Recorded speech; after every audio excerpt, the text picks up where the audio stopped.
থেকে একটি কমিটি করে দিব।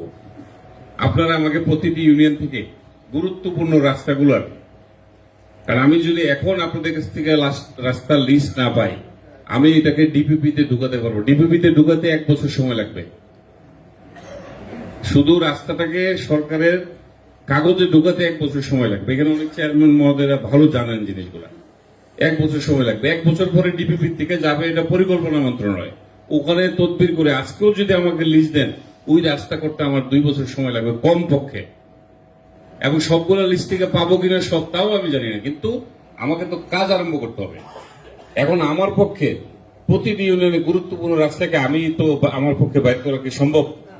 যেমন গোয়ালিতে কিছু দাবি ছিল আমাদের সকল চেয়ারম্যানের এখানে, যে একটি রাস্তা, তো ওইটা মাটি আমি বরাদ্দ পাওয়ার সাথে সাথে মাটি দিব। মাটি দেওয়ার পরে আপনি আইডি করাবেন, যেখানে আমরা মিটিং করলাম। তারপরে শ্যামগ্রামে কুড়িনালে আমরা গেলাম, তুমিও তো ছিলা। ওটা মাটির কাজ, ওটা আসলে আমার কিছু করার নেই। মাটি আমি বরাদ্দ পাইলে আমি তোমার বরাদ্দ দিব, সাথে সাথে দিয়ে দিব। তুমি ওইখানে মাটি দিয়ে কাজটা করে দিবা আগে।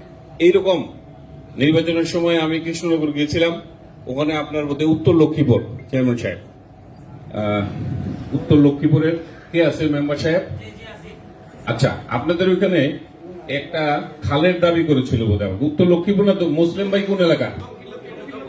দক্ষিণ লক্ষ্মীপুরে। কে দক্ষিণ লক্ষ্মীপুরে কে? আচ্ছা, বাকিটা একটু বসে।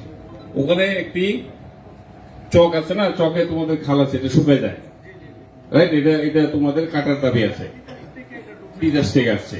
এইটাকে আমরা প্রজেক্টে ঢুকাই দিয়েছি। আমি এটা উদাহরণ দিচ্ছি এই কারণে, আমার পক্ষে কিন্তু আমি যেগুলো নির্বাচনের সময় পাইছি প্রত্যেকটা আমার নলেজ আছে। 4-5টা পাইছি। এখন বাকি তো অনেক কাজ। এগুলো আপনারা মেম্বার সাহেবরা, চেয়ারম্যান সাহেবরা বসেন, যেখানে জনসংখ্যা বেশি ইউজ হবে সেই ভিত্তিতে আপনারা আমাকে 5টা করে নাম দেন। যেহেতু রাস্তা পাকা হয় নাই, অথবা আইডি আছে কিন্তু মাটিও ভেঙে গেছে, অসুবিধা নাই। আইডি আছে, মাটি ভেঙে গেছে, মাটি আমরা ফেলাই নিব। আমার বরাদ্দ দিয়ে হোক, আপনাদের এডিপি দিয়ে হোক, যেভাবে হোক আমরা ভরে নিব। আমি ডিপিপিতে ঢুকাই 5 থেকে 6টা করে রাস্তা দেন। এবং এইটা আমি মনে করি কাকে দায়িত্ব দিব? আমাদের আওয়ামী লীগের। এটা আমি মনে করি আমাদের ইয়াং ব্যাচটার ভিতরে শফিক ভাই, তোমরা সহ 7-8 জন, আমার যে নির্বাচনী ক্যাম্পেইন যে তোমরা করছিলে 10-12 জন করে 5-6টা করে নাম আমাকে ইমিডিয়েটলি দেন। সময় লাগবে কিন্তু আমি, আমার চেষ্টা কম থাকবে না। সেগুলো নিয়ে আমি কাজ করতেছি। আইন শৃঙ্খলার ব্যাপারে আপনাদের ভূমিকা রাখবেন।